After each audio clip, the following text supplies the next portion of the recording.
आमदार पुत्र ऋषिराज सावंत याच्या बँकॉक ट्रिपचं गूढ आता वाढलेलं आहे। बिझनेस ट्रिप असल्याचा बंधू गिरिराज सावंत यांनी दावा केला, तर मित्राची सासूरवाडी बँकॉकला असल्याचा जबाब ऋषिराज यांनी नोंदवलाय। ऋषिराज सावंत यांच्या चार्टर विमान प्रवासाची सुद्धा चर्चा आहे। विमानाचं तिकीट 10 ते 11 हजार असताना 78 लाखांचं चार्टर प्लेन का, हा सवाल उपस्थित होतोय। तानाजी सावंत यांचा मुलगा आहे ऋषिराज सावंत, ज्याच्या अपहरणाचा ड्रामा आधी झाला पुण्यामध्ये, त्यानंतर तो बँकॉकला जात असल्याचं कळलं, तिथून तो परत आला। ती बिझनेस ट्रिप होती असा दावा त्याच्या भावानं केला, मात्र जबाबात ऋषिराजनं वेगळाच स्टेटमेंट दिलेलं आहे। शिवाय चार्टर प्लेनची तानाजी सावंत हा साधारणतः 3-3:30ला त्याचा मेसेज आला आणि त्यानंतर त्याचा फोन ट्रेस होत नव्हता आणि फोन लागतही नव्हता। त्यामुळे सर्व आम्ही घरचे चिंतेत पडलो आणि कुठंच काही सापडत नसल्यानं अर्जाचा आम्ही तपास घेतला। कुणालाच कुठं काही सापडत नाही म्हणून आम्ही सिंहगड पोलीस स्टेशनला FIR केला आणि त्या ठिकाणी साधारणतः 10 दिवसाखालीच तो दुबईला गेला। दुबईला जाऊन आल्याच्या नंतर त्याला बिझनेसच्या रिलेटेड बँकॉकला जायचं होतं आणि त्या दृष्टिकोनातून तो बँकॉकला सोडणार नाहीत घरचे लगेच दुबईला जाऊन आल्यामुळं, त्यासाठी त्यांनी प्रायव्हेट फ्लाईट करून तो बँकॉकच्या दिशेने गेला। पण ह्या गोष्टीची कुठलीही कानोखबर आम्हाला नसताना आम्ही सगळे घरचे थोडेसे इमोशनली हायपर झाले।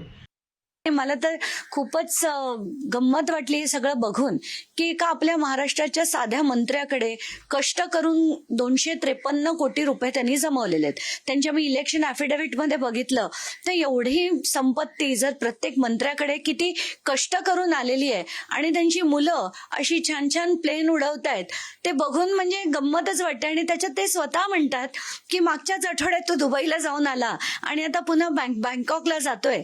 त्याच्यासाठी गैरवापर जो झाला तो यंत्रणांचा आणि पोलिसचा, आणि ते अक्षरशः म्हणजे मोहळ यांना मध्ये बोलून ते विमान फिरवून घ्यायला लागलं। काय आहे याला, काय म्हणायचं आपण आता? म्हणजे लोकशाही आणि या सगळ्या गोष्टी ना तुमच्या माझ्यासाठी आहेत, त्या लोकांसाठी नाही आहेत त्या। आणखी तपशील आपण घेणार आहोत। प्रतिनिधी ज्ञानेश्वर चौतमल आपल्याशी जोडले गेलेले आहेत त्यांच्याकडून। ज्ञानेश्वर, आधी गिरिराज सावंत यांनी केलेला दावा, त्यानंतर प्रत्यक्ष जबाब जेव्हा ऋषिराज यांचा घेतला गेला तेव्हा त्यात आढळलेली तफावत, आणि आता दबानी यांना सुद्धा जे प्रश्न उपस्थित करावे लागलेले आहेत चार्टर प्लेनच्या खर्चासंदर्भातले, काय नेमकं याबाबत आणखी तपशील?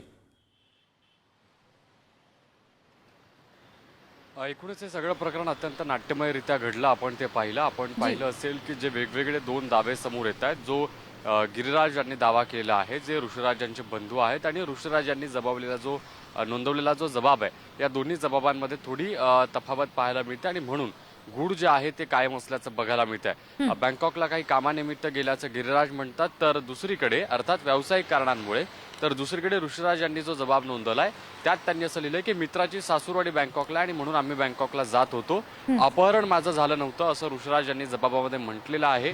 या निमित्ताने वेगवेगळे प्रश्न उपस्थित होत आहेत, ज्याची सगळ्यात जास्त चर्चा ती म्हणजे विमानाच्या तिकीट दराची। जिथे 10 लाख रुपयांचा खर्च, तिथे जवळपास 78 लाख रुपये खर्चून चार्टर प्लेन हे बुक केलं गेलं आणि त्या विमानातून प्रवास केला गेला, आणि त्यामुळे देखील या प्रवासाची जोरदार चर्चा आहे। आपण पाहिलं असेल की तानाजी सावंत यांनी अपहरणाच्या निमित्तानं कशा पद्धतीनं पोलीस असतील किंवा मुरलीधर मोहोळ असतील किंवा मुख्यमंत्री असतील, या सगळ्या यंत्रणांपर्यंत फोन करून स्वतःची जी भीती आहे ती बोलून दाखवली। मात्र त्यातून जे सगळं काही वेगळं समोर आलं ते असं आहे की चालकाने स्वतः सांगितलं होतं की मी विमानतळावर त्यांच्या चिरंजीवाला सोडलेला आहे। चालकाला सगळी कल्पना होती, मात्र असं असताना देखील ह्या सगळ्या गोष्टी कशा पद्धतीनं घडल्या, त्यानंतरही दावे प्रतिदावे कशा पद्धतीने केले जातात, त्याच्यामुळे या नाट्यमय घडामोडीचं गूढ नेमकं कधी उकलतंय हे पाहावं लागेल। धन्यवाद ज्ञानेश्वर दिलेल्या माहितीसाठी।